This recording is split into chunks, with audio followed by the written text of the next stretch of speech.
Capítulo 3. Bem, eu tenho centenas de perguntas, milhares, milhões, e o problema é que às vezes não sei por onde começar. Apenas faça uma lista das perguntas, e comece por alguma delas. Agora vê 6 em frente. Faça uma lista das que lhe ocorrem. Algumas parecerão muito simples e bobas. Pare de fazer julgamentos contra si mesmo. Apenas faça a lista. Está bem, aqui estão as perguntas que me ocorreram neste momento. Quando a minha vida finalmente vai melhorar? O que é preciso para eu conseguir ter ao menos um pouco de sucesso? Algum dia a luta vai terminar? Quando eu aprenderei o suficiente sobre os relacionamentos para conseguir que sejam bons?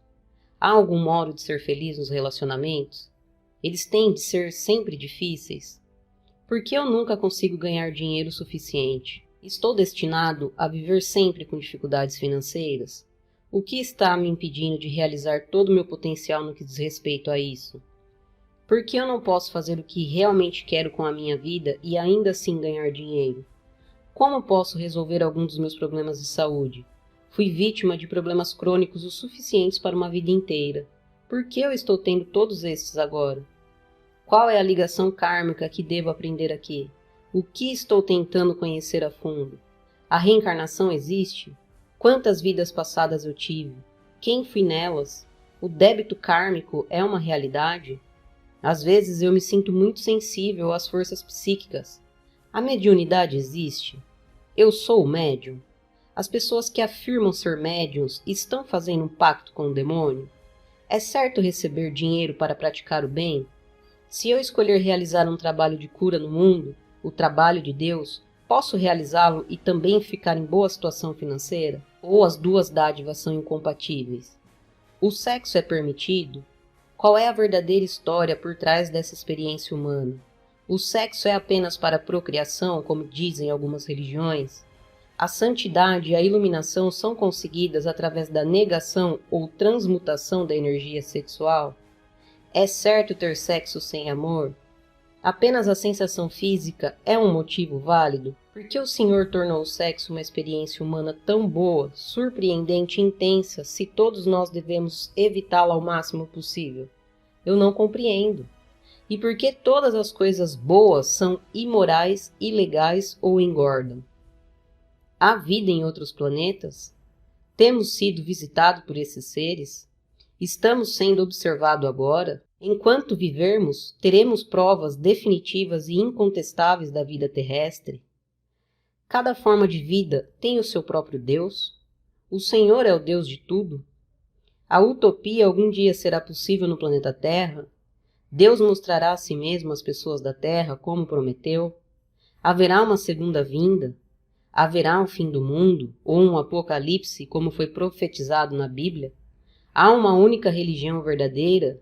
Se houver, qual é? Essas são apenas algumas das minhas perguntas.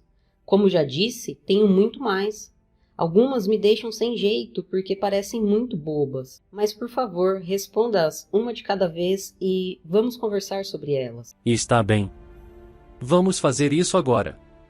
Não se desculpe por essas perguntas. Elas são feitas por homens e mulheres há séculos. Se fossem tão bobas, não seriam feitas por todas as gerações. Então vamos à primeira pergunta. Eu coloquei em vigor leis no universo que tornam possível você ter, criar, exatamente o que escolher. Essas leis não podem ser infringidas, e tampouco ignoradas.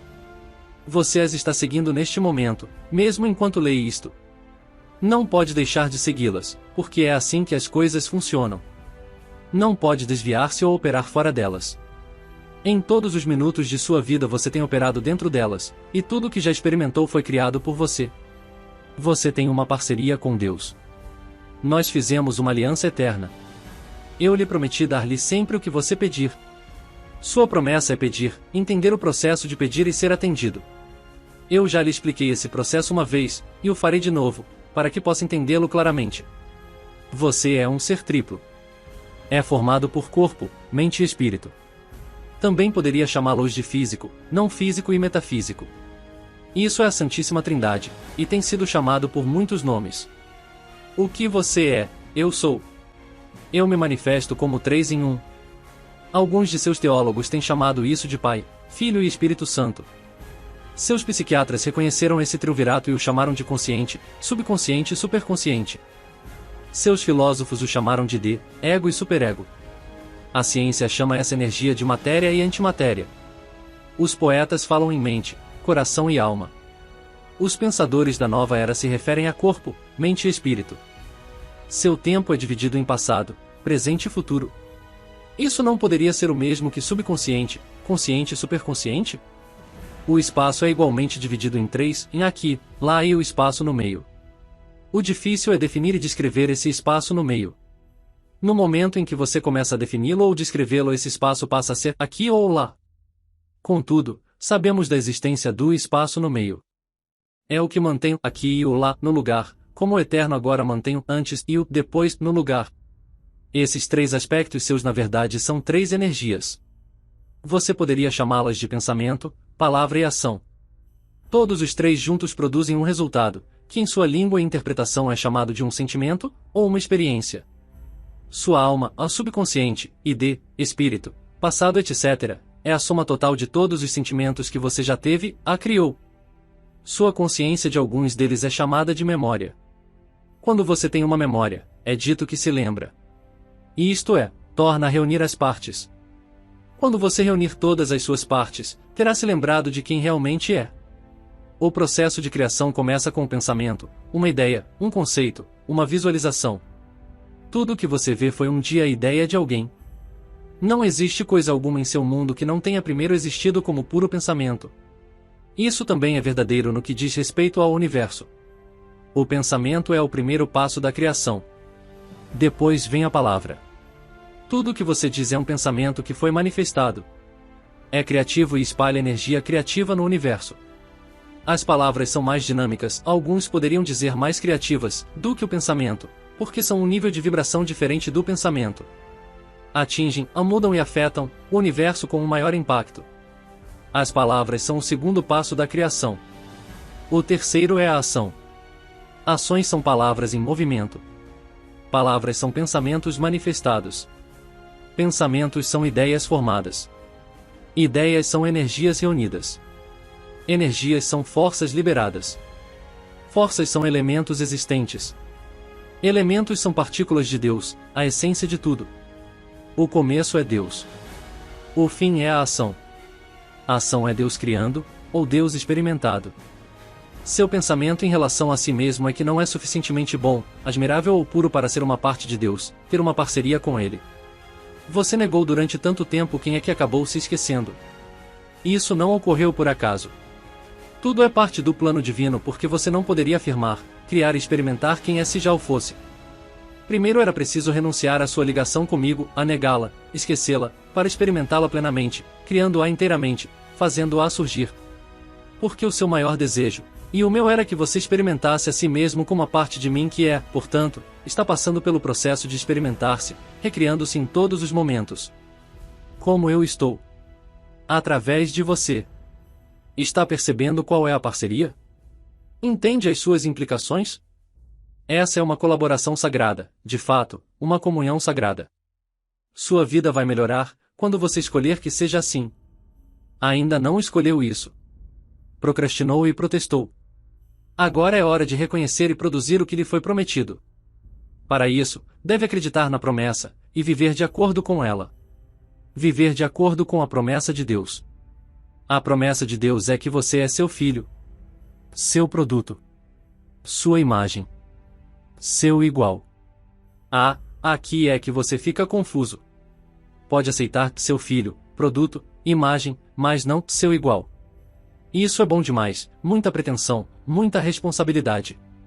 Porque se é igual a Deus, isso significa que nada pode ser feito para você, e que todas as situações são criadas por você. Não há mais vítimas e nem vilões só podem haver resultados de seu pensamento em relação a alguma coisa. Eu lhe digo que tudo o que você vê em seu mundo é o resultado de sua ideia em relação a ele. Você quer que a sua vida realmente melhore? Então mude a sua ideia em relação a ela e a você. Pense, fale e haja como Deus que você é. É claro que isso o afastará de muitos, da maioria, dos outros homens. Eles dirão que você é louco e blasfema. Eventualmente ficarão fartos de você e tentarão crucificá-lo. Eles farão isso não porque acham que você está vivendo em um mundo de suas próprias ilusões. Alguns homens são suficientemente indulgentes para permitir-lhes ter os seus entretenimentos particulares, mas porque, cedo ou tarde, outros se sentirão atraídos por sua verdade, pelas promessas que representa para eles. É nesse momento que os seus semelhantes interferirão, porque é nesse momento que você começará a tornar-se uma ameaça para eles. Porque a sua verdade simples, sustentada simplesmente, oferecerá mais beleza, paz, alegria, amor por si próprio e pelo próximo do que tudo que seus semelhantes poderiam imaginar. E essa verdade, aceita, significaria o fim das suas normas de vida. O fim das condenações e dos assassinatos praticados em meu nome. O fim da submissão ao poder, da lealdade e do respeito obtidos através do medo. O fim do mundo como eles o conhecem, e como você o criou até agora. Por isso esteja pronto, homem de bom coração. Porque você será difamado, insultado e abandonado. Finalmente, eles o acusarão, julgarão e condenarão, seguindo as suas próprias normas quando você aceitar e defender a sua causa sagrada, a realização do eu. Então, por que fazer isso? Porque você não está mais preocupado com a aceitação ou aprovação do mundo. Não está mais satisfeito com o que isso proporcionou a si próprio ou às outras pessoas. Quer pôr fim ao sofrimento e à ilusão. Não deseja mais este mundo como é atualmente, procura um mundo novo. Não o procure mais. Faça-o surgir agora. O Senhor pode me ajudar a compreender melhor como fazer isso? Sim. Primeiro se concentre em seu pensamento mais elevado em relação a si mesmo. Imagine quem seria se vivesse de acordo com esse pensamento todos os dias, o que pensaria, faria e diria, e como reagiria ao que as outras pessoas fariam e diriam. Você vê alguma diferença entre essa projeção e o que pensa, faz e diz atualmente? Sim, vejo muita diferença. Ótimo. Deveria ver, já que sabemos que atualmente você não está vivendo de acordo com o seu pensamento mais elevado em relação a si mesmo. Agora, tendo visto as diferenças entre onde você está e onde deseja estar, comece a mudar, conscientemente seus pensamentos, suas palavras e suas ações para corresponder à sua imagem mais grandiosa. Isso exigirá muito esforço físico e mental, um exame minuto a minuto de todos seus pensamentos, suas palavras e seus atos. Envolverá escolhas constantes, feitas conscientemente. Todo esse processo é uma mudança completa para o nível da consciência. Se aceitar o desafio, descobrirá que passou metade da sua vida inconsciente. Isto é, sem perceber em um nível consciente o que você está escolhendo em termos de pensamentos, palavras e atos, até experimentar as suas consequências. Então, quando as experimenta, nega que seus pensamentos, palavras e atos tiveram algo a ver com elas. Isso é um convite ao parar de viver nessa inconsciência, um desafio que o Suomo convidou a aceitar desde o início dos tempos. Esse tipo de exame mental contínuo poderia ser terrivelmente exaustivo. Sim, até se tornar a sua segunda natureza. De fato, é. Sua primeira natureza é amar incondicionalmente. A segunda é escolher manifestar conscientemente a sua primeira e verdadeira natureza. Desculpe, mas essa crítica constante a tudo que eu penso, digo e faço não me tornaria enfadonho? Não. Diferente sim, mas nunca enfadonho. Jesus era enfadonho? Eu não acho. Era enfadonho estar na companhia de Buda? Milhares de pessoas imploravam por estar em sua presença. Ninguém que adquire um profundo conhecimento é enfadonho. Talvez seja uma pessoa incomum ou extraordinária, mas nunca é enfadonha. Então, você quer que a sua vida melhore? Comece imediatamente a imaginá-la do modo que quer que seja, e assimile essa ideia. Examine todos os pensamentos, palavras e atos que não condizem com ela, e rejeite-os. Quando você tiver um pensamento que não condiz com a sua visão mais elevada, troque-o imediatamente por outro. Quando fizer algo que não corresponde à sua melhor intenção, decida que é a última vez que o faz. E se puder, retifique o seu erro com quem quer que tenha sido envolvido. Eu já ouvi isso antes, mas nunca levei a sério, porque parece muito falso. Quero dizer, se você está muito doente ou pobre, como um mendigo, não tende a admitir isso. Se está extremamente perturbado, não deve demonstrá-lo. O que me faz lembrar de uma piada sobre 3 pessoas que foram mandadas para o inferno. Uma delas era um católico, outro um judeu e o outro ainda um místico da nova era. O demônio disse para o católico zombeteiramente: "Está gostando do calor?" E o católico choramingou: "Estou oferecendo o meu sofrimento a Deus." O demônio então perguntou ao judeu: "E quanto a você, está gostando do calor?" O judeu respondeu: "O que eu mais poderia esperar além de mais inferno?" Finalmente, o demônio se aproximou do místico da nova era e lhe fez a mesma pergunta. Calor? Disse ele suando. Que calor? Essa é uma boa piada. Mas eu não estou falando sobre ignorar o problema, ou fingir que não existe. Estou falando sobre dar-se conta da situação e depois dizer a sua verdade mais elevada em relação a ela. Se você está falido, está falido. Não adianta mentir sobre esse fato, e tentar inventar uma história para não o admitir. Contudo, o seu pensamento sobre isso, estar falido é ruim, é horrível, eu sou uma pessoa má, porque as pessoas boas que trabalham muito e realmente se esforçam nunca ficam falidas, etc., determina como você experimenta falência. São as suas palavras, estou falido, não tenho um centavo, estou totalmente sem dinheiro, que determinam quanto tempo você fica falido. São as suas ações decorrentes desse fato, sentir pena de si mesmo e desânimo, não tentar encontrar uma saída porque, afinal de contas, de que adianta? Que criam a sua realidade a longo prazo. A primeira verdade a saber sobre o universo é que nenhuma condição é boa ou má. A apenas é. Por isso, pare de fazer julgamentos de valor. A segunda verdade é que todas as condições são temporárias. Nada é imutável, nada permanece estático. O modo como uma situação muda depende de você. Desculpe-me, mas tenho de interromper o senhor novamente.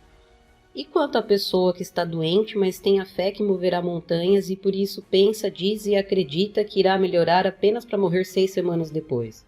Como isso se encaixa em toda a história de pensamento positivo e ação afirmativa? Muito bem. Você está fazendo perguntas ótimas. Não está apenas aceitando a minha palavra. Chegará um ponto em que terá de aceitá-la, porque acabará descobrindo que podemos discutir isso para sempre até não restar outra coisa a fazer além de aceitá-la ou negá-la. Mas ainda não chegamos a esse ponto. Por isso vamos continuar a conversar. A pessoa que tem fé para mover montanhas e morre 6 semanas depois, moveu montanhas durante 6 semanas que podem ter sido suficientes para ela. Talvez tenha decidido, na última hora do último dia, em agora basta.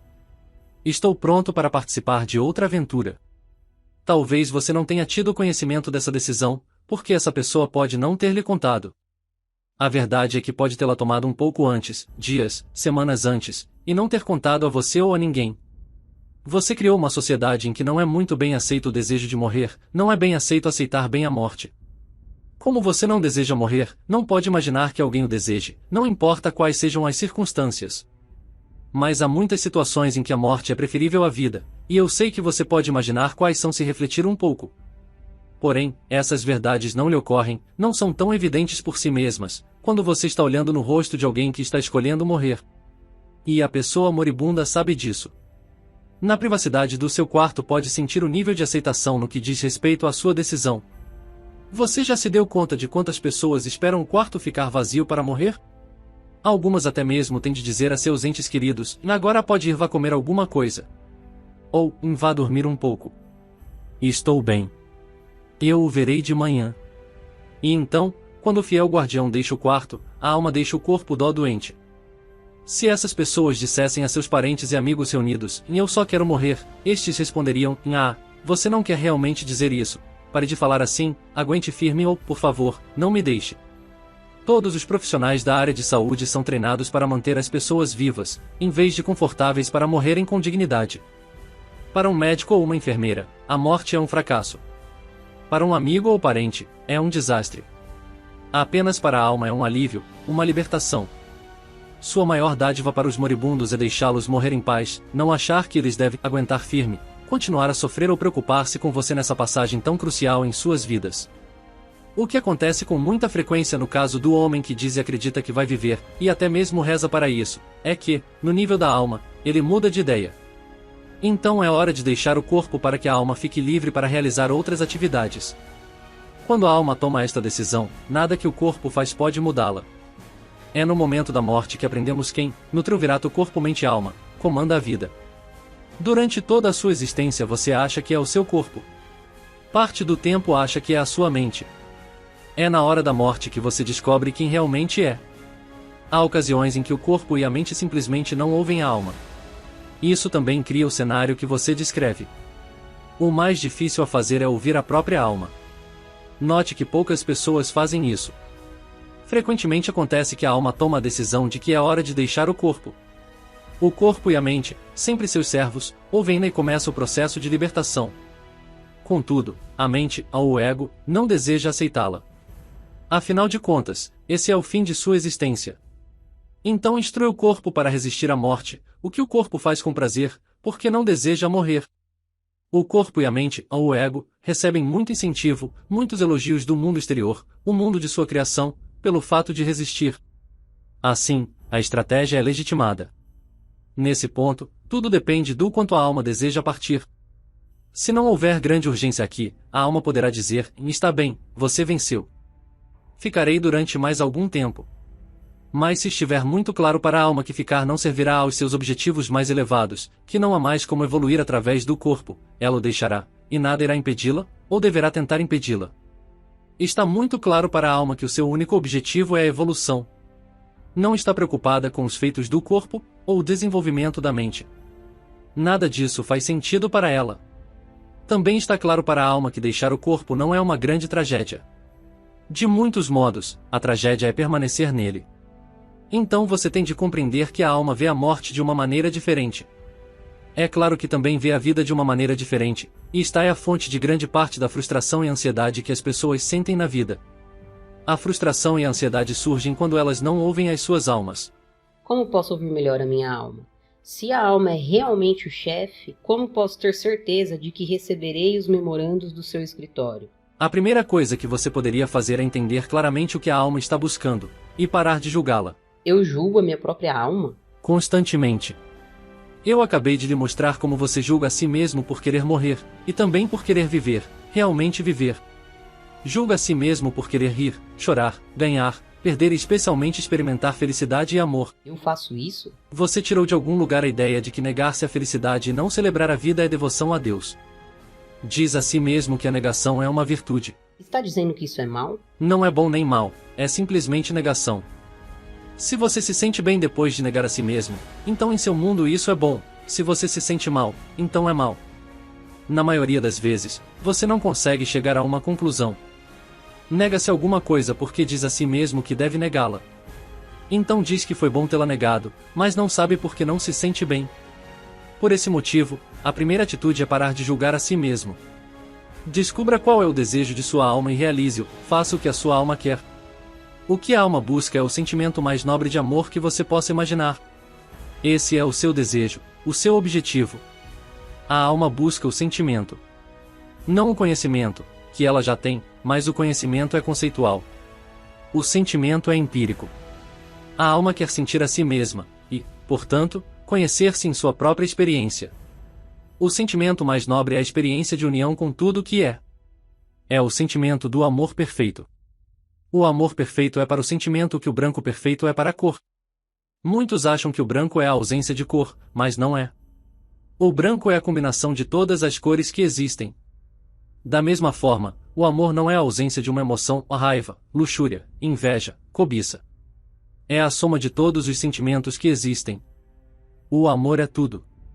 Portanto, para a alma experimentar o amor perfeito, deve experimentar todos os sentimentos humanos.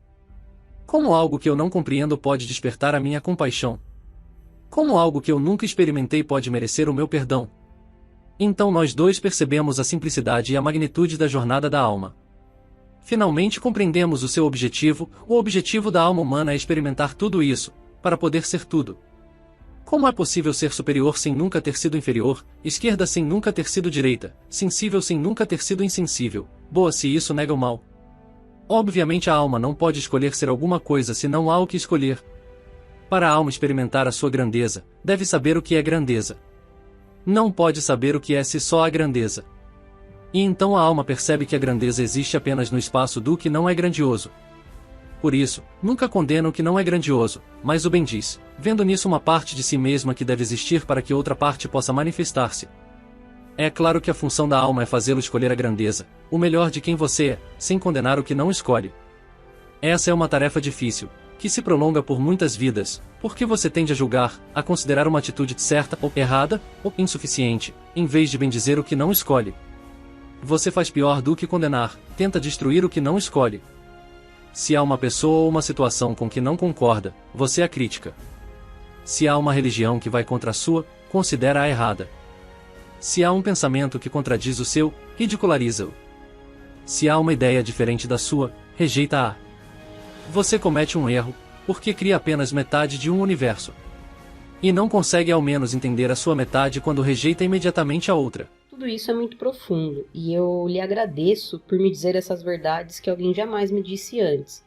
Pelo menos não com tanta simplicidade. E eu estou tentando compreender. Realmente estou. Mas às vezes isso é difícil. Por exemplo, o senhor parece estar dizendo que deveríamos amar o errado para podermos conhecer o certo. Quer dizer que devemos, por assim dizer, aceitar o demônio? De que outra forma você poderia purificá-lo? É claro que um demônio de verdade não existe, mas eu lhe respondo na linguagem que você escolheu. A purificação é o processo de aceitar tudo, e depois escolher o melhor. Você compreende isso? Não pode escolher ser Deus se não há outra opção para escolher. Espere. O senhor disse algo sobre escolher ser Deus? O sentimento mais nobre é o amor perfeito, não é? Sim, eu diria que sim. E você conhece uma definição melhor de Deus? Não. Bem, sua alma busca o sentimento mais nobre. Tenta experimentar, ser, o amor perfeito. Ela é o amor perfeito, e sabe disso. Contudo, deseja mais do que saber. Deseja sê-lo em sua experiência. É claro que você está tentando ser Deus. Acha que estava destinado a ser menos? Eu não sei. Não tenho certeza. Acho que nunca pensei dessa forma. Isso parece ser uma blasfêmia. O curioso é que você não considera uma blasfêmia tentar ser como o demônio. Espera um minuto. Quem está tentando ser como o demônio? Você está. Todos vocês estão. Até mesmo criaram religiões que lhes dizem que nasceram com pecado, que são pecadores desde o nascimento, para convencê-los de sua própria perversidade. Porém, se eu lhes digo que nasceram de Deus, que desde o nascimento são deuses e deusas, amor puro, vocês não acreditam. Vocês passaram todas as suas vidas se convencendo de que são maus. Não só são maus, como os seus desejos são nocivos: sexo, dinheiro, poder, ter muito de qualquer coisa. Algumas de suas religiões até mesmo os fazem acreditar que a dança, a música e a celebração da vida são nocivas. Logo vocês concordarão em que rir e amar é nocivo. Não, meu amigo, você pode não ter certeza de muitas coisas, mas de uma tem e é mal, e quase tudo o que deseja é nocivo. Tendo feito esse julgamento de si mesmo, decidiu que tem de melhorar. Está bem, mas preste atenção.